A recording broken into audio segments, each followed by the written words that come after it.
Hello and welcome to the Sideboard here at SCG Richmond. My name is Ruben Bressler and I am joined by Pro Tour Hollywood champion and green aficionado in terms of a lot of the decks that you like to play, actually. Charles Gindy has joined me, and today we have the greenest of decks. Greenest of green decks. We have a deck I've been calling Beast Caller. Basically the idea is to power out Garruk, Caller of Beasts, on turn 3. And you have 20 mana creatures to be able to do that. Yes, we do. We have 20 mana creatures, 12 one-drop mana guys, Avacyn's Pilgrim, Arbor Elf, Elvish Mystic, and then we're playing Scornful Villager and Elvish Archdruid to make sure we can get to our Garruk as fast as possible. Right. You actually have a lot of ways to be able to power out the new 6 mana Garruk, which we will talk about in a moment. Turn 1, you have 12 mana guys, 4 Arbor Elf, 4 Elvish Mystic, and 4 Avacyn's Pilgrim, which you mentioned. And then for turn 2, you can either add 2 more 1-drops, or Elvish Archdruid will also help you power out to a turn 3 6 mana cost creature. Yeah. Now we're not playing a lot of big creatures necessarily, mostly just elves, so it's kind of like a little green creature deck, but it has a big trump. Right, and the big trump at the end is Garruk, Caller of Beasts, 4 of, to be able to put 4 of Craterhoof Behemoth into play and hoof them as hard as possible. This entire deck, by the way, 9 4-ofs. 9 4-ofs. Pretty much the cleanest deck that you can have, plus all the lands are also 4-ofs? Yes, all the lands are 4-ofs. It's 4 Gavony Township, 4 Sun Petal Grove, 4 Temple Garden, and then 11 Forests. Sure. It's 10 forests. Or 10 or 12, it's 11 forests because we have 1 cavern. Oh, sure. We have 1 cavern, and it's mainly for the 9th white source for our sideboard. Got it. Excellent. And we'll get to the sideboard in a second, but I want to talk about Garruk, Caller of Beasts, which is the whole point of playing this deck. Yes. So, absolutely. You decided that Garruk was something you wanted to abuse, and the best way to abuse that was to attack for 1,000,000 the turn that you can activate, the turn that you can cast it. Right. What's the earliest kill you've had so far? Turn 4. I've had 2 turn 4s where it's just like Elf into Elvish Archdruid and like 4 elves into Craterhoof very easily.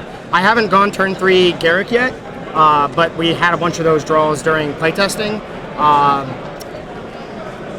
Mostly because I've been bonfired so many times. But even with all the bonfires, I'm still easily winning just because you gain so much card advantage off of this 1 card. Yep, Garruk, Caller of Beasts just garners so much card advantage. Another card that you have to be able to supplement your card advantage, you have Elvish Visionary, which is another elf to be able to power out your Archdruids, but you also have Garruk Relentless as a source of card advantage.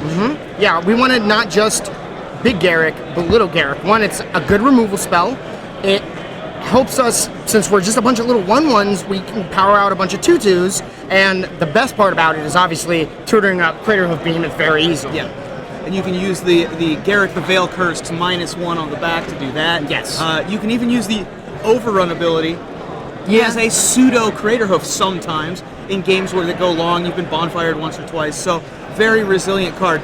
But an interesting thing, this deck wouldn't have worked had they not made the Planeswalker uniqueness rule. Right, that's correct. Because Garruk Relentless would have had to stay in play, and you couldn't have been able to drop your Garruk Caller of Beasts. Right. So, there was a game. One of the other people playing this deck, Paul Hayworth, sacked a creature with Garruk Relentless, got Craterhoof, then played his other Garruk to put it into play to deal Xaxes. Nice. When the old legend rule, you would have just been stuck with Garruk in his hand and Craterhoof and everything, and just wouldn't have been able to play the game. And so you mentioned that there were lots of people in the room playing this today. It was originally a Kenny Castor idea. Yeah, Kenny Castor was the originator of the deck about a week ago, and he's been tweaking it throughout the week. Me and CVM started helping him, and Paul Hayworth also picked up on it.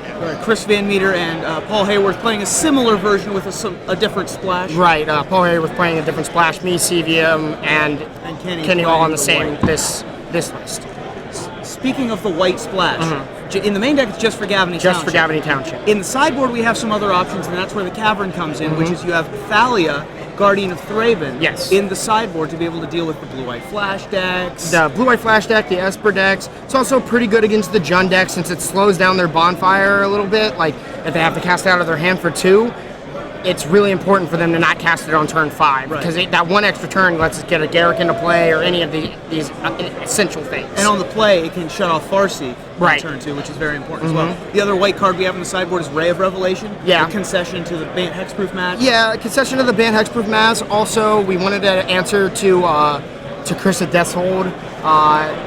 we thought it might be big this weekend, so we wanted to play them. Like, I'm not happy boarding it against Jund, but it might be a necessary. It might just be better as an acidic slime, but we really wanted something faster than acidic slime. And pretty much all the Jund decks that I've seen, well, not all, I would say about 75% of the Jund decks around the room have one of the two big heavy hitter enchantments in their sideboard, either the new M14 Primeval Bounty or Deadbridge Chant, as opposed to Staff of Nin, because Putrefy is so popular in the Jund mirror, so they moved to the enchantments, which is better for you with being able to take it out with Ray of Revelation. Yeah, since they are going on those big enchantments, and we know they're also boarding in possibly the Curse of Deathhold, we wanted those Ray of Revelations. Absolutely. And so there's a couple other interesting sideboard options here. Thragtusk making an appearance in the sideboard. I think we understand what that role sort of feels. Yeah. Similar with Fog. Yeah, concessions to mono red and banned hexproof, etc.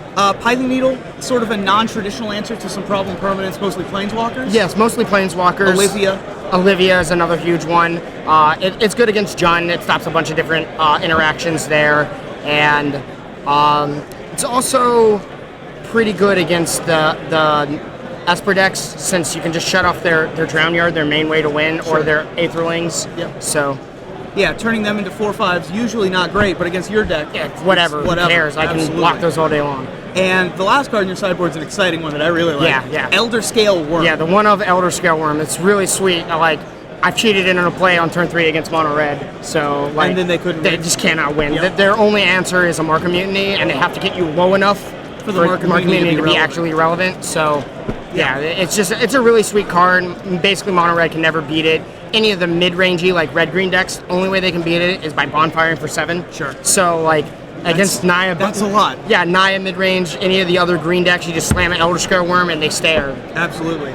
Yeah. So the closest I ever got to winning my Ohio State championships was a top 4 appearance with 4 Nissa Ravains in my deck, 4 Eldrazi Monuments, very similar to this deck. I like that deck a lot too. Yeah. That deck was a ton of fun, and this is very similar. This is my kind of deck, man. Yeah, I like it a lot. As long as people don't move towards multiple Curse of Deathholds, I think you're fine. You're really resilient with your Planeswalkers. Your mana sets you up for your Planeswalkers, so even if they Wrath, you don't care. You've already refilled your hand with Garruk Caller of the Beast, or you have Garruk Relentless in play already, and you're just churning out dudes, and you can beat them easily.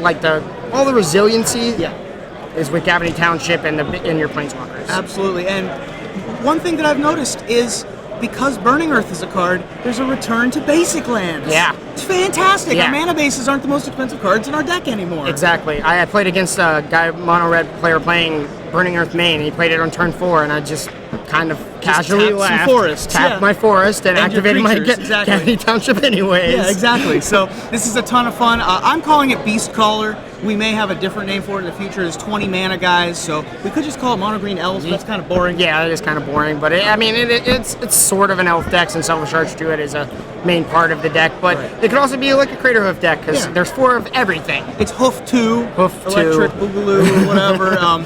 But definitely check this deck out. I think that if I played in a standard tournament, this probably would have to be the deck that I play, because this is my deck, man. Yeah, this is the kind of deck I love. It is. It's really fun. I think anybody who wants to play a green creature deck, this is better than any of the Naya or green-white or even green-red. I think red-green is good, but this is the best green deck. Absolutely. So if you want to attack for 80 on turn 4, it's a deck for you.